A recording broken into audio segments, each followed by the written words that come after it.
Episode 25 यानी कि episode 25वां blockchain fundamental course basic to advance level का ये ब्लॉकचेन कोर्स का एपिसोड 25वां है यानी कि 25th एपिसोड है, जहां पे आज हम बात करने वाले हैं कि आप अपने क्रिप्टो एसेट्स को, जो आपके क्रिप्टो एसेट्स होते हैं, उनको आप कहां पे स्टोर कर सकते हो। ठीक है, तो इसके बारे में डिटेल में चर्चा करेंगे। जैसे कि हमारा वीडियो हमेशा ही नॉलेजेबल रहता है और पूरा वीडियो जो है एकदम A to Z होगा। तो चलिए इस वीडियो को स्टार्ट करें। उससे पहले समझ लेते हैं क्रिप्टो एसेट आखिर होते क्या है, क्योंकि कई लोगों को तो यही तो नहीं पता होता है। तो चलिए इस वीडियो को ये साइड रख दीजिए कि मुझे ये चीज पता है। इस वीडियो को देखते रहिए, आपको पता चलेगा कि इसमें से आपको बहुत सारी नई चीजें सीखने को मिलेंगी। तो यहाँ पे बात कर लेते हैं क्रिप्टो एसेट की। क्रिप्टो एसेट के अंतर्गत दो चीजें आती हैं, कॉइन और टोकन। कॉइन हम उनको कहते हैं जिनकी अपनी खुद की ब्लॉकचेन होती है। टोकन हम उनको कहते हैं जो दूसरों की ब्लॉकचेन को यूज करके बनाई जाती हैं। तो यहाँ पे देखिए coinmarket.com ये वेबसाइट है जहाँ पे आपको सारी क्रिप्टो करेंसीज मिल जाती हैं, कॉइन एंड टोकन इंक्लूडेड। ठीक है, फिर बात कर लेते हैं टोकन में। देखिए एक तो टोकन आ जाती हैं जो किसी इकोसिस्टम के लिए बनाई गई होती हैं, जिस तरह से कॉइन बनाई गई होती हैं। लेकिन एक टोकन होती है NFT टोकन। NFT टोकन क्या होती है? ये नॉन फंजिबल टोकन होती हैं। NFT देखिए टोकन का ही रूप है, ठीक है, लेकिन जो हमारी टोकन्स होती हैं, जो ये कॉइन्स की तरह वाली जो टोकन्स होती हैं, इनमें हमारी एक वैल्यू होती है उस टोकन की। ठीक है, जैसे यहाँ पे कोई एग्जांपल मैं यहाँ पे ले लूं, जैसे शिबा इनू का ले लीजिए। ठीक है, तो शिबा इनू क्या है? इसकी अपनी ब्लॉकचेन नहीं है, इथेरियम की ब्लॉकचेन पे बनी हुई है। ठीक है, हालांकि मैं नहीं कहता हूं कि इसको आप बाय करें या खरीदें या बेचें, कुछ भी करें। तो इस तरह से इसकी कोई ब्लॉकचेन नहीं है, ये इथेरियम की ब्लॉकचेन पे बनी हुई है। ठीक है, तो इसी तरीके से देखा जाए तो ये इसकी, लेकिन शिबा इनू की एक वैल्यू है। ये है तो एक टोकन, लेकिन इसकी एक वैल्यू है। ठीक है, जिस तरह से मतलब जिस तरह से जो है इसकी एक वैल्यू है। लेकिन बात करी जाए NFT की, तो NFT भी एक नॉन फंजिबल टोकन होती है, लेकिन इसकी कोई वैल्यू नहीं होती है। दरअसल इसकी वैल्यू तो होती है, लेकिन आप ऐसे समझ लीजिए कि ये एक आर्ट है, और आर्ट की कीमत तभी लगती है जब सामने वाला खरीदने को राजी हो और जो उसकी कीमत की मर्जी होगी। तो इस तरह से आप समझ सकते हो ये नॉन फंजिबल टोकन होती है। नॉन फंजिबल टोकन का मतलब ये है कि यहाँ पे आपकी ऑडियो, वीडियो, गाना, म्यूजिक, फोटो, वीडियो, मतलब कुछ भी हो सकता है जो आप टोकन के रूप में बना सकते हो और उसकी ऑनरशिप अपने हाथ में कर सकते हो। इसके बाद आपसे कोई छीन नहीं सकता जब तक कि वो चीज आपसे खरीदे ना। तो यही कॉन्सेप्ट है NFT का। और टोकन्स और कॉइन्स होती हैं, और टोकन्स का एक रूप NFT होता है। ठीक है, अब हम समझ लेते हैं कि क्रिप्टो एसेट, तो आप समझ गए होंगे कि क्रिप्टो एसेट होते क्या हैं। अब ये और समझ लीजिए कि क्रिप्टो एसेट को कहां पे रखा जाता है, जो इस वीडियो का मेन मकसद रहा है। तो इस क्रिप्टो एसेट को दो जगह आप रख सकते हो। पहला तो है आप एक्सचेंज पे रख सकते हो, दूसरा है आप वॉलेट्स पे रख सकते हो। एक्सचेंज क्या होते हैं, वॉलेट्स क्या होते हैं, और ये सारे जितने भी अंतर हैं, जो भी आप स्क्रीन पर देख रहे हो, सारे अभी वीडियो में स्पष्ट हो जाएंगे आपके। वीडियो को लास्ट तक देखते रहिए। एक्सचेंज को दो भागों में बांटा गया है, centralise exchange, decentralise exchange. Short में इनको डेक्स और CEX कहा जाता है। ठीक है, तो एक्सचेंज पे भी रख सकते हैं, एक्सचेंज को दो भागों में बांटा गया है। वॉलेट पे भी रख सकते हैं, वॉलेट को 6 भागों में बांटा गया है। अब चलिए हम एक एक करके बारी बारी से समझते हैं। सबसे पहले एक्सचेंज वाला जो है पूरा कॉन्सेप्ट क्लियर कर लेते हैं। एक्सचेंज क्या होता है, और एक्सचेंज दो तरह के होते हैं, उनमें आप जिस पे रखना चाहो रख सकते हो, डिसेंट्रलाइज एक्सचेंज, सेंट्रलाइज एक्सचेंज। तो सबसे पहले बात कर लेते हैं एक्सचेंज की। एक्सचेंज क्या होते हैं? जैसे कि नाम ही आपको समझ के आ रहा होगा, एक्सचेंज यानी कि विनिमय के एक साधन। हालांकि मैं हिंदी में नहीं जाऊंगा, तो एक्सचेंज पे भी आप अपना जो क्रिप्टो एसेट है उसको रख सकते हो। ठीक है, तो एक्सचेंज देखिए दो तरीके के होते हैं, centralise exchange, decentralise exchange. Centralise exchange, decentralise exchange. Centralise exchange में क्या होता है, आप क्रिप्टो एसेट्स को जो है फियाट करेंसी के जरिए खरीद या बेच सकते हो। सेंट्रलाइज एक्सचेंज में क्या होता है, सेंट्रलाइज एक्सचेंज में क्या होता है, आप क्रिप्टो एसेट को खरीद या फरोख्त कर सकते हो फियाट करेंसी के माध्यम से। यानी कि फियाट करेंसी आपकी होती है, जैसे रुपया हो गया, INR, जैसे मतलब मान लीजिए किसी भी करेंसी की जो है वहां की जो मुद्रा करेंसी होती है उसको हम फियाट करेंसी कहते हैं। तो आप फियाट करेंसी के जरिए सेंट्रलाइज एक्सचेंज पे खरीद सकते हो किसी भी क्रिप्टो एसेट को। दूसरा जो कॉन्सेप्ट इसी के साथ हम समझ लेते हैं डिसेंट्रलाइज में क्या होता है। डिसेंट्रलाइज में जो है आप फियाट के जरिए नहीं खरीद सकते हो। आप फियाट के जरिए ना खरीद करके आप क्रिप्टो से कोई चीज खरीद सकते हो। जैसे बिटकॉइन से इथेरियम खरीद सकते हो, इथेरियम से बिटकॉइन खरीद सकते हो, या फिर डॉलर से आप कोई भी क्रिप्टो एसेट खरीद सकते हो। लेकिन ये जो डॉलर, मैं यहाँ पे शब्द यूज कर रहा हूँ, ये USDT है। ये क्रिप्टो करेंसी का मतलब ये ब्लॉकचेन को लेकर बनाया गया डॉलर है, ये ना कि अमेरिका वाला डॉलर है। ध्यान रखिएगा, ये जो है USD नहीं है, USDT है। ये फर्क याद रखिएगा, ये टीथर कहलाता है। ठीक है, जो मैं डॉलर का यहाँ पे प्रयोग कर रहा हूँ। तो सेंट्रलाइज एक्सचेंज में आप फियाट करेंसी के जरिए खरीद सकते हो, और क्रिप्टो से भी खरीद सकते हो या फिर डॉलर से भी खरीद सकते हो, मतलब जो ब्लॉकचेन में बना हुआ वाला है उसमें दोनों काम हो जाते हैं। सेंट्रलाइज एक्सचेंज में आप फियाट से भी खरीद सकते हो, वैसे भी खरीद सकते हो क्रिप्टो टू क्रिप्टो। लेकिन डिसेंट्रलाइज एक्सचेंज में आप सिर्फ क्रिप्टो टू क्रिप्टो खरीद सकते हो, ठीक है, फियाट से नहीं खरीद सकते। सेंट्रलाइज एक्सचेंज की बात की जाए तो सेंट्रलाइज एक्सचेंज में जो है आपको जो देखिए यहाँ पे खरीद फरोख्त तो हो ही जाती है दोनों एक्सचेंज पे, और यहाँ पे आप होल्ड भी कर सकते हो। जरूरी नहीं कि सिर्फ यहाँ पे खरीद फरोख्त ही होती है, यहाँ पे आप होल्ड भी कर सकते हो, कोई दिक्कत की बात नहीं है। लेकिन अभी इसकी दिक्कत अभी समझ लीजिए, पूरा वीडियो देखिए। बात करें दूसरी चीज की, वो है एपीवाई। एपीवाई का एनुअल परसेंटेज यील्ड, ठीक है। तो एपीवाई क्या होती है? एपीवाई होती है जैसे मान लीजिए आप यहाँ पे जो क्रिप्टो अपना है, जो भी आपके पास क्रिप्टो एसेट्स हैं उनको रख करके, जैसे आप बैंक में एफडी करते हो, फिक्स डिपॉजिट करते हो, तो आपको बहुत ज्यादा इंटरेस्ट मिलता है। लेकिन यहाँ पे कॉन्सेप्ट दूसरा है, जैसा कि पिछले एपिसोड में आपको बता कर आए हो स्टेकिंग क्या होती है, माइनिंग क्या होती है। तो कैसे होती है? उसमें क्रिप्टो को लॉक किया जाता है, उसके बाद आप दूसरों के ट्रांजेक्शन को वेरीफाई करते हो, उसके बाद आपको रिवार्ड स्वरूप आपको कुछ क्रिप्टो जो एसेट है वो फ्री में मिलते रहते हैं। तो एपीवाई का सिस्टम दोनों में होता है, वो परसेंटेज के हिसाब से डिपेंड करता है, उसमें आपको मिलता रहता है। तो एपीवाई भी यहाँ पे होता है, ठीक है। एपीवाई आपको सेंट्रलाइज एक्सचेंज में भी देखने को मिल जाता है और डिसेंट्रलाइज एक्सचेंज में भी आपको एपीवाई देखने को मिल जाता है। वो परसेंटेज पर डिपेंड करता है कि कितना आपको रिवार्ड स्वरूप जो है आपको रिवार्ड में मिलेगा क्रिप्टो। इसके लिए आपको जो है अपना एसेट जो है आपके पास क्रिप्टो एसेट उसको लॉक करना रहता है। बात करें सेंट्रलाइज एक्सचेंज के, तो centralise exchange world wide accessible होते हैं, कहीं भी आप वर्ल्ड वाइड एक्सेस कर लो। वहीं पे डिसेंट्रलाइज एक्सचेंज की बात करें, ये भी वर्ल्ड वाइड एक्सेसिबल होते हैं, कहीं भी आप एक्सेस कर लो। दूसरी चीज की बात, चौथी चीज की बात करें सेंट्रलाइज एक्सचेंज में, वो है लिक्विडिटी। लिक्विडिटी देखिए, जिस भी एक्सचेंज पे ज्यादा होगी वो एक्सचेंज पे जो है आपके ऑर्डर बहुत जल्दी फिल हो जाएंगे। लिक्विडिटी क्या होता है? लिक्विडिटी ये होता है कि वहां पे कितने ज्यादा खरीद फरोख्त वाले विक्रेता और क्रेता हैं। जितने ज्यादा क्रेता विक्रेता होंगे उतनी ज्यादा चांसेस हैं कि आपका ऑर्डर जल्दी लगेगा और जल्दी आपको चीज मिल जाएगी, क्योंकि जहां पे बेचने वाला होगा वहीं पे खरीदार होंगे, वहीं बेचने वाले होंगे। तो लिक्विडिटी जहां पे बढ़िया होती है वहां पे आपको जो प्राइस है वो एक बढ़िया प्राइस आपको देखने को मिलता है। इसका आप सीधा सा कॉन्सेप्ट लगा सकते हो फ्री मार्केट इकोनॉमी में। फ्री मार्केट इकोनॉमी में क्या होता है कि वहां पे जो सेलर्स एंड बायर्स हैं वो बहुत ही हाई मात्रा में मौजूद होते हैं, और जहां पे कंपटीशन होगा, सिंपल सी बात है कि वहां पे प्राइस एक बैलेंस में होगा, ज्यादा ना हाई होगा ना कम होगा। ये होती है लिक्विडिटी। तो लिक्विडिटी का कॉन्सेप्ट जो सेंट्रलाइज एक्सचेंज पे है वो तो डिपेंड करता है एक्सचेंज टू एक्सचेंज। जैसे बाइनेंस जो वर्ल्ड का टॉप क्रिप्टो एक्सचेंज है, वहां पे हाईएस्ट लिक्विडिटी रहती है, मैं भी पर्सनली यूज करता हूँ, डिस्क्रिप्शन में लिंक होगा। तो देखिए ये लिक्विडिटी का माजरा होता है, ठीक है। डिसेंट्रलाइज एक्सचेंज में बात की जाए तो यहाँ पे भी लिक्विडिटी डिपेंड करती है कौन सा प्लेटफॉर्म है कौन सा नहीं है। तो अब यहाँ पे डिसेंट्रलाइज एक्सचेंज का एक फायदा देख लेते हैं, फायदे कुछ देख लेते हैं डिसेंट्रलाइज एक्सचेंज के। हमने सेंट्रलाइज एक्सचेंज के सारे फायदे देख लिए, अब डिसेंट्रलाइज एक्सचेंज के जो यहाँ पे दो चीजें लिखी हैं वो समझ लेते हैं। Trade anonymously. डिसेंट्रलाइज एक्सचेंज में क्या होता है, आप एनोनिमस की तरह ट्रेड करते हो, जबकि सेंट्रलाइज एक्सचेंज में क्या होता है, आपको केवाईसी करना रहती है, ठीक है। सेंट्रलाइज एक्सचेंज में आपको डॉक्यूमेंट देने पड़ते हैं, उसके बाद आपकी केवाईसी हो जाती है, उसके बाद सेंट्रलाइज एक्सचेंज में आप जो है ट्रेड कर सकते हो। डिसेंट्रलाइज एक्सचेंज में ऐसा कुछ भी नहीं है, यहाँ पे आपको कोई डॉक्यूमेंट देने की जरूरत नहीं है, आप ट्रेड कर सकते हो। बस आपकी प्राइवेट की, आपका फेस आपके पास होना चाहिए और आप ट्रेड कर सकते हो। आपका फंड को झांक कर देखने वाला कोई नहीं है, गवर्नमेंट का कोई रेगुलेशन नहीं है, कोई कुछ काम नहीं करेगा, ठीक है। तो ये है एनोनिमस की तरह आप काम कर सकते हो डिसेंट्रलाइज एक्सचेंज पे। डिसेंट्रलाइज एक्सचेंज की खासियत ये होती है कि इसकी जो ऑनरशिप है वो आपके पास रहती है, जबकि सेंट्रलाइज एक्सचेंज में जो है ऑनरशिप जो है वो आपके पास ना रह करके जो जिस एक्सचेंज पे आप ट्रेड कर रहे हो वो एक्सचेंज के पास रहती है, क्योंकि वो कस्टोडियल वॉलेट यूज करते हैं।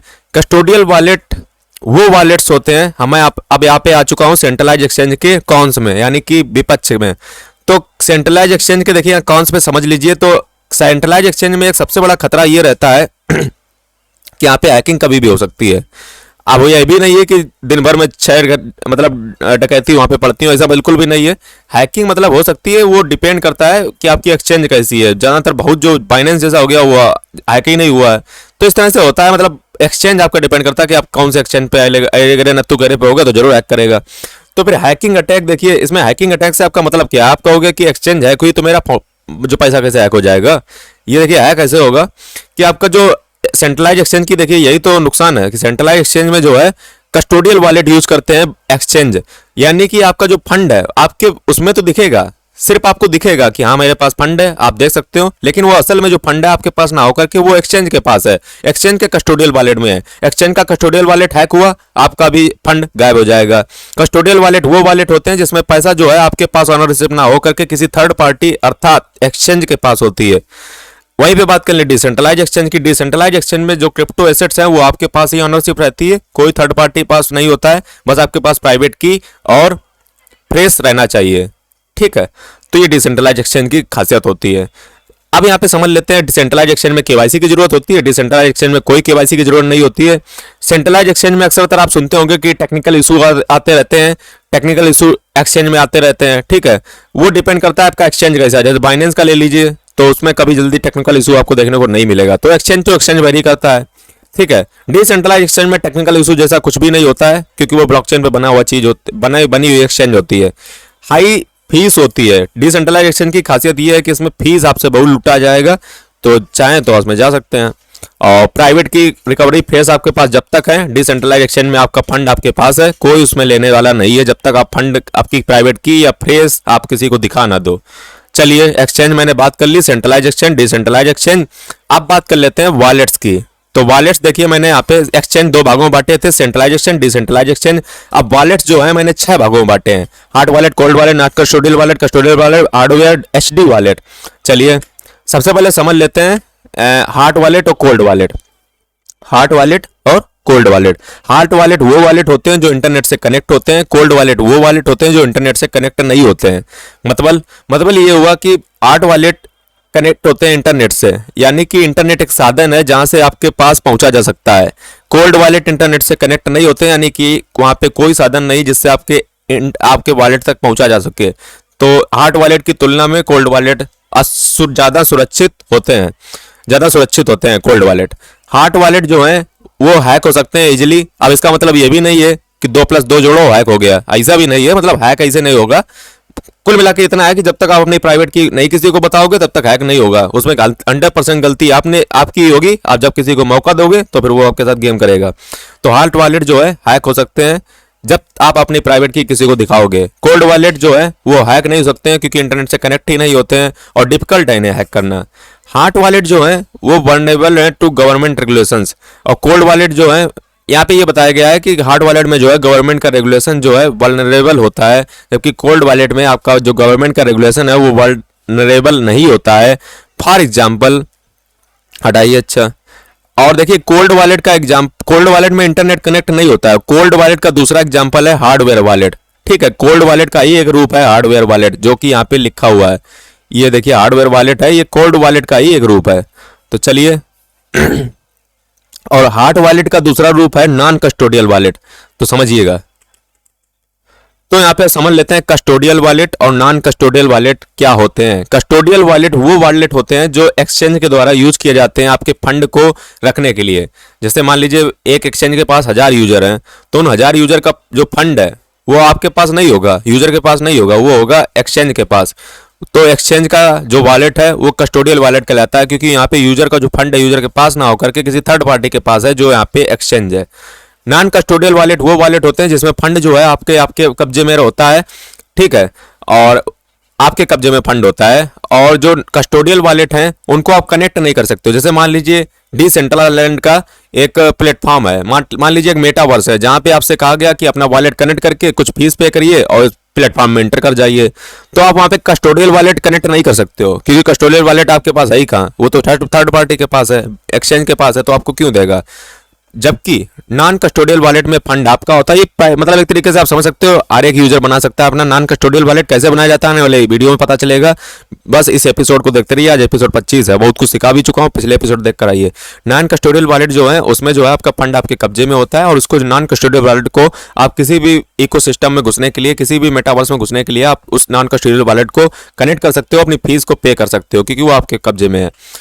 कस्टोडियल वॉलेट जो है वो not very secure as keys are with third party.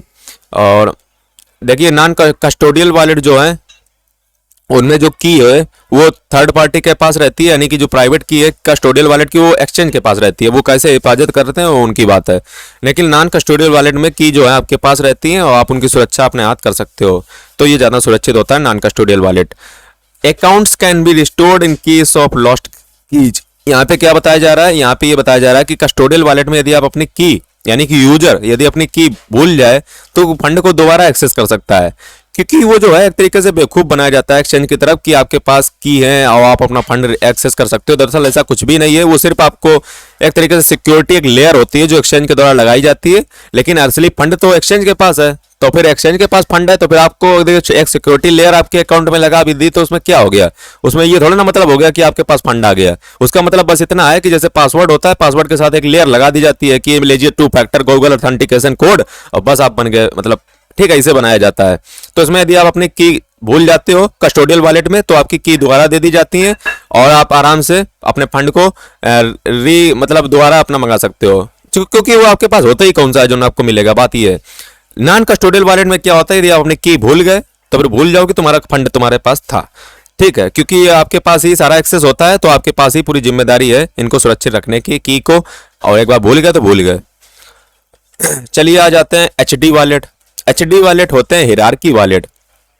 HD wallet जो है कंपनी ऑर्गेनाइजेशन में यूज किए जाते हैं। एचडी वॉलेट क्या होता है, इसमें आपको एक मास्टर की होती है और बहुत सारी होती है प्राइवेट की।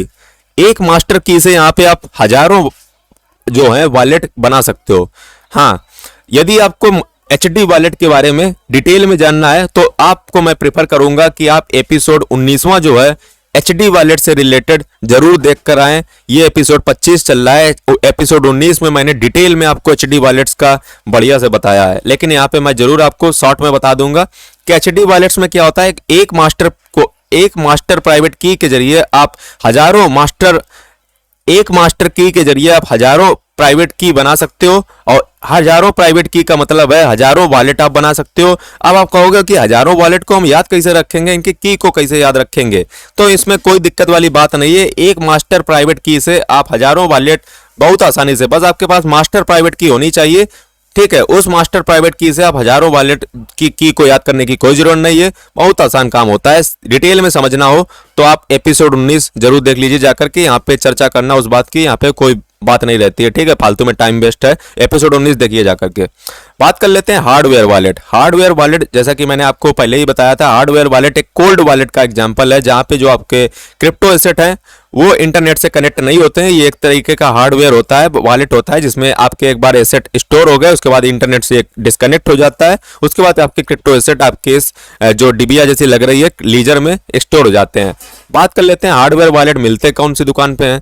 तो हार्डवेयर वॉलेट ऐसे नहीं मिलते हैं, मैं आपको दिखा देता हूं। तो हार्डवेयर वॉलेट को यदि आपको खरीदना है तो देखिए मार्केट में बहुत सारी साइट है, लेकिन मैं आपको ट्रस्टेड साइट कुछ बता रहा हूं, एक ही बता रहा हूं, 75 नहीं बता रहा हूं। तो इसके लिए आप इस वेबसाइट को प्रेफर कर सकते हो, shop.ledger.com।